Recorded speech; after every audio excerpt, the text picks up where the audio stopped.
I'm Jim Stevenson, Alderman for Ward 3. I want to talk about the airport tunnel today. Three different things. First of all, the need for the airport tunnel. Secondly, the cost. And third, the future of the area.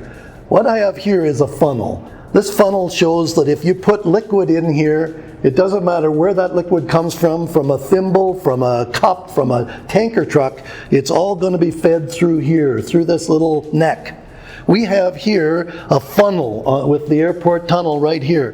There's a lot of different maps out there today, especially being published in the papers, showing a lot of red arrows of all the different ways that you can actually get to the airport, even when they close Barlow Trail. But folks, it doesn't matter whether an air traveler is coming on Highway 2 from Red Deer or from Lethbridge, or coming from on Highway 1 from Banff or from Medicine Hat. These people are all going to funnel right in here. And they're either going to have to come this way or this way, only two ways. Coming south from Country Hills Boulevard here, you're going through a number of stoplights. Now it's slow now, but it'll be a lot slower and a lot more congested in a few years, because this area here is going to be home to tens of thousands of jobs in the next 20 to 25 years. And there's going to be thousands of trucks traveling on this road, delivering and picking up. Big trucks, little trucks, pickup trucks, tractor trailers. There's only one opportunity to come to the airport for travelers: this way, coming in off of the Deerfoot through the expressway of Airport Trail.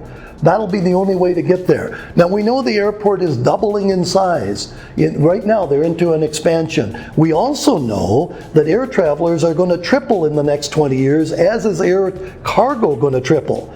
And if we have the tunnel, this is the airport tunnel right here, if we have that option, now we've got a second expressway to get to the terminal.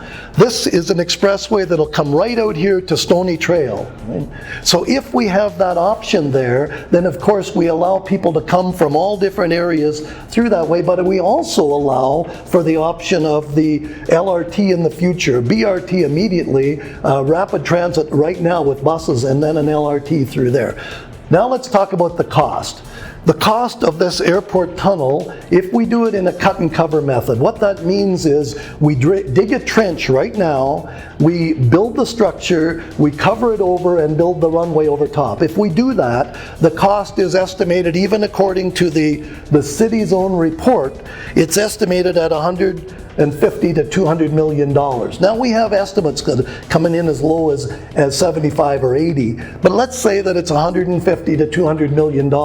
I will not talk about the other $300 million that's being quoted out there, because the other 300 to bring us up to the $500 million, that $300 million is for future grade separated interchanges, overpasses. Those will be necessary. In the report it says in 2025 some of them will be necessary, but that will be decisions of future councils if and when they'll build those. Now we know that most of those will have to be built at some time, but that's a future council. This council right now has to decide whether or not we'll put that $150 to $200 million, which by the way we have access to through the MSI funds. Not only do we have access to the funds themselves, but we also have access to the interest, which will also come out of that MSI money. So no funds out of the taxpayers of Calgary.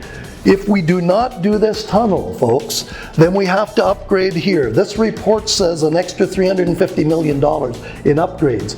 Now, some of those upgrades have to be done anyway, but right up here at this point, it's a bottleneck. It's the intersection of Barlow and Country Hills Boulevard. Our own transportation department tells us that the cost of doing an overpass there would be somewhere in the area of $150 to $200 million, because it would have to not only be grade separated, but have a flyover to take westbound traffic south.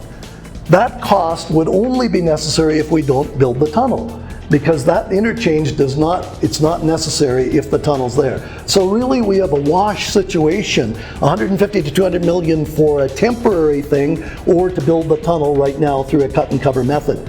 If we do not build it, what that means is that a future council is going to have to make a decision in the future. They're going to have to decide whether they're going to bore that tunnel.